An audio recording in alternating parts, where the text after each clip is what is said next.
Nanti yang ketiga ada yang tujuan hidupnya meaningful life. Hidup yang bermakna. Kalau bahasa Jawanya ya, urip seneng, urip apik, apa urip migunani.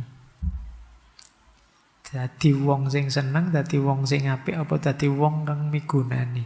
Ini leveling, level. Tentu saja kalau kita hanya ingin senang-senang saja titik, yo dua yang lebih tinggi ini tidak mungkin kena. Tapi kalau kita ada di level yang lebih atas, bawahnya akan kena. Gambarannya begini. Kalau kita hidup baik, ya jujur, ya mungkin religius, ya mungkin amanah, ya mungkin itu. Kita akan merasakan kesenangan-kesenangan juga dalam hidup ini. Tapi kalau kita hanya senang-senang saja, atasnya tidak kena. Yang dipikir perut saja atau mikir bawah perut saja, itu good life-nya mesti ketinggalan, kejajaran.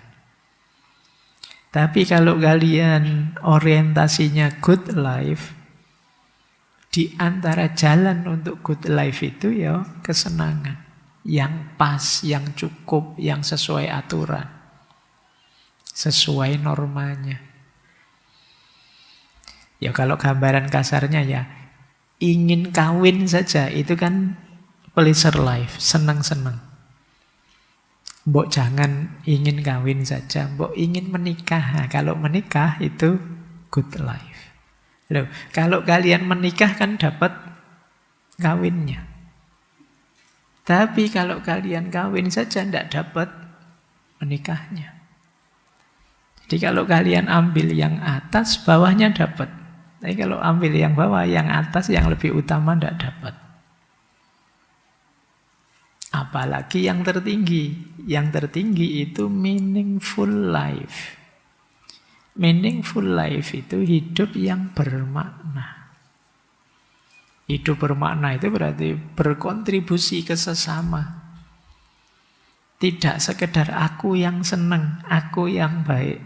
Tapi juga berbagi kesenangan ke sesamamu, berbagi kebaikan ke sekelilingmu. Itulah meaningful life. Kalau kalian ada di meaningful life, urusan makna tadi, berarti kamu merasa dirimu sudah sangat penting. Alhamdulillah, saya meskipun tidak banyak uang, tapi hidupku bermanfaat sekali ke sesama sekelilingku. Ini namanya meaningful life. Nah, kalau sampai di meaningful life, pasti good life. Kenapa? Karena yang kita bagi ke sekeliling itu kan tentu saja hal-hal yang baik. Bukan hal-hal yang jelek-jelek. Kalau hal-hal yang jelek-jelek ya sekitarmu tidak akan mau.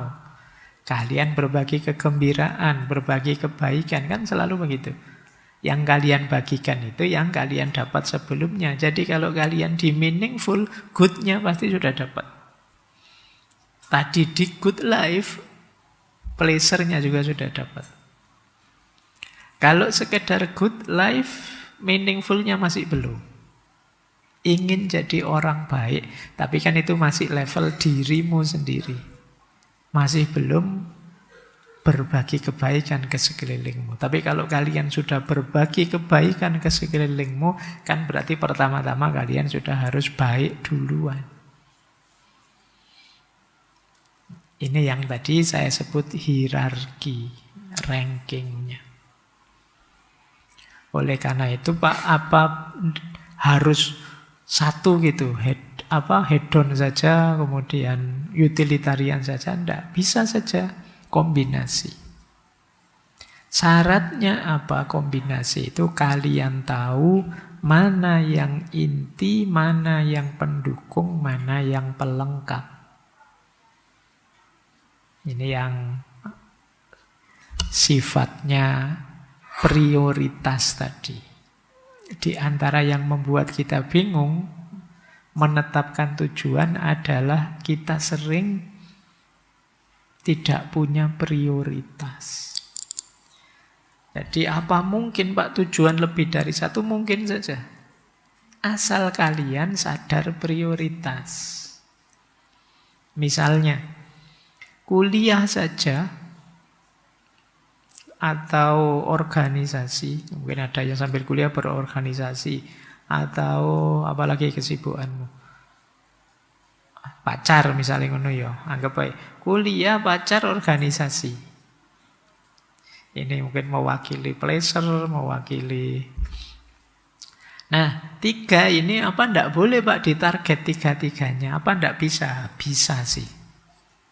Tapi kalau kalian tidak punya prioritas, tidak punya ranking, ini lebih penting baru ini, setelah itu ya ini. Itu kalian mesti dalam hidupmu akan sering overthinking, sering dibingungkan oleh pilihan yang tabrakan. Kalau ndak tabrakan ndak masalah. Pak, kuliah, organisasi, pacar, semua bisa jalan kok Pak. Kuliah itu hari Senin sampai Jumat Pak.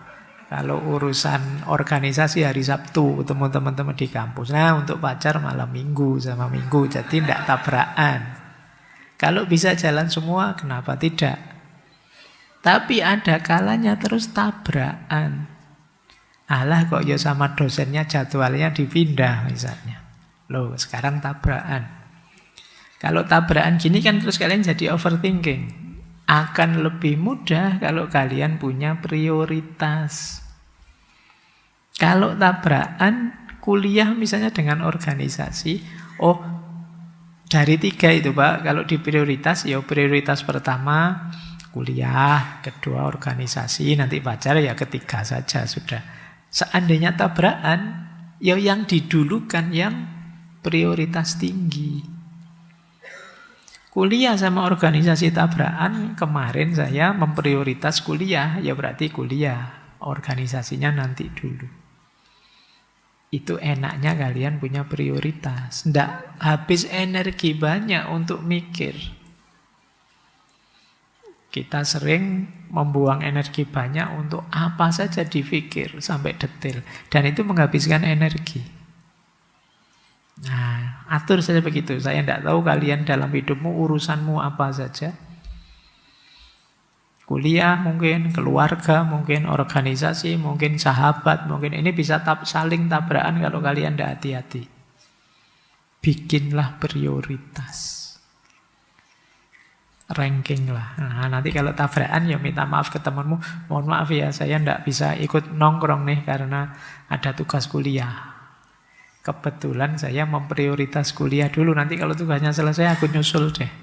Nah, ini kamu lebih ringan.